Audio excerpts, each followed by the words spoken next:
Mtu aliyempokea Yesu Kristo kuwa Bwana na Mwokozi katika maisha yake, tulisema kwamba anapokea uzima wa milele, ambapo ni maisha ya uungu mtakatifu ndani yake.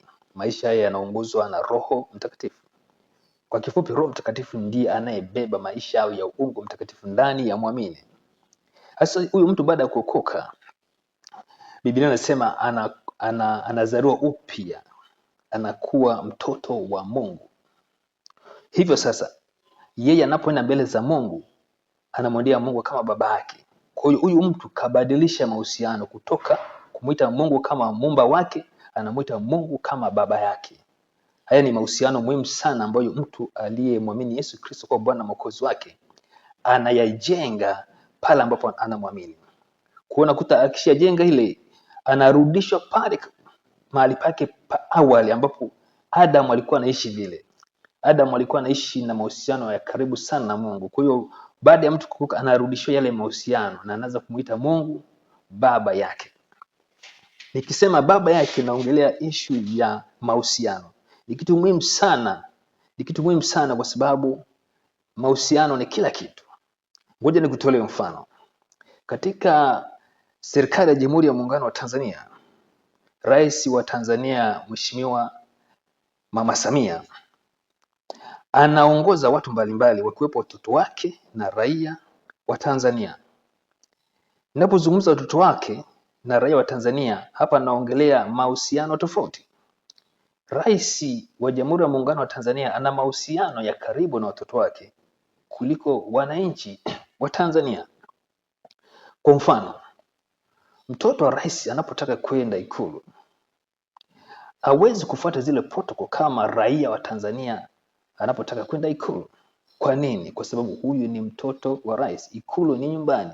Ikulu ni sehemu yake. Anaweza kuingia Ikulu muda wowote kwa sababu ni mtoto wa rais, anaaminiwa.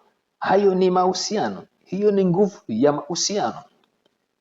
Hivyo sasa, mtu anapomwamini Yesu Kristo kwa Bwana na Mwokozi wake na akaokoka, anajenga mahusiano ya ubaba na Mungu. Anaanza kumuita Mungu baba yake.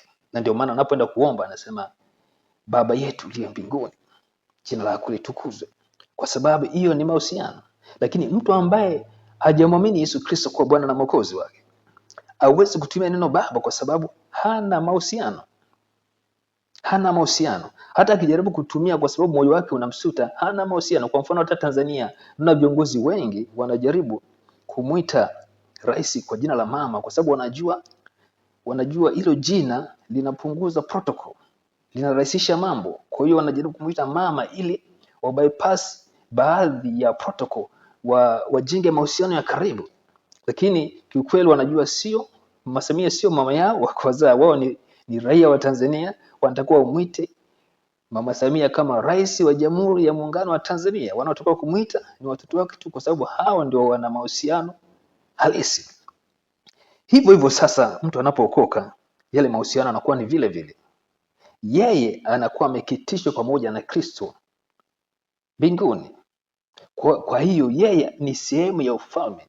Mtu aliyeokoka, yeye anaingia katika kiti cha enzi muda wowote kwa sababu amekuwa sehemu ya ufalme. Lakini raia au mtu aliyeumbwa na Mungu, mwanadamu ambaye hajampokea Yesu Kristo kuwa Bwana na Mwokozi wake, hana hiyo nafasi. Yeye atamwendea Mungu kama muumba wake. Ndio maana utasikia mtu anaomba, Mwenyezi Mungu tusaidie.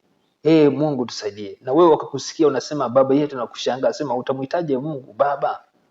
Kwa sababu hawajui mahusiano ambayo Yesu alikuja kuyajenga, na akawaalika watu wote wamwamini yeye ili wapokee hayo mahusiano ya karibu na Mungu, ili wapokee hayo mahusiano ya kuwa ndani ya kiti cha enzi, wakitishwa pamoja na Kristo katika kiti cha enzi. Kwa hiyo ndio maana tunasema mtu anapoamua kumpokea Yesu Kristo kwa Bwana na Mwokozi wake, yeye anakuwa ni ufalme.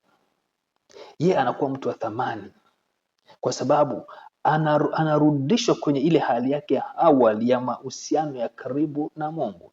Anakuwa sasa haendeshi na aibu, anakuwa anaendeshwa na utukufu kwa sababu ana maisha ya utukufu ambayo yamejengwa katika mahusiano mazuri na Mungu. Kwa hiyo ndio thamani ya kumwamini Yesu Kristo kwa Bwana na Mwokozi wako. Kwa hiyo nikukaribishi, hata kama wewe bado haujamwamini Yesu Kristo kwa Bwana na Mwokozi wako, amini leo. Amini leo ili uzaliwe mara ya pili, uzaliwe katika roho, umwendee Mungu kama baba yako. Mungu anakupenda sana. Nakumbuka Yesu anazungumza katika Yohana 17 alipokuwa anaombea wanafunzi pamoja na waamini wanaokuja. Kuna kauli alisema kuwa baba yenu wa mbinguni anawapenda sana. Hii kauli huwa inanishika sana, kuwa baba yenu wa mbinguni anawapenda sana. Anawapenda sana watu ambao wanamwamini Yesu Kristo na wanarudishwa kwenye mahusiano yale ambayo Mungu anataka. Kama ilivyokuwa anasema, Mungu anairudisha familia yake. Kwa anapenda sana watu ambao wanamwamini Yesu Kristo kwa Bwana na Mwokozi wao, ili warudi katika familia ya Mungu. Kwa hiyo karibu sana umpokee Kristo kwa Bwana na Mwokozi wa maisha yako.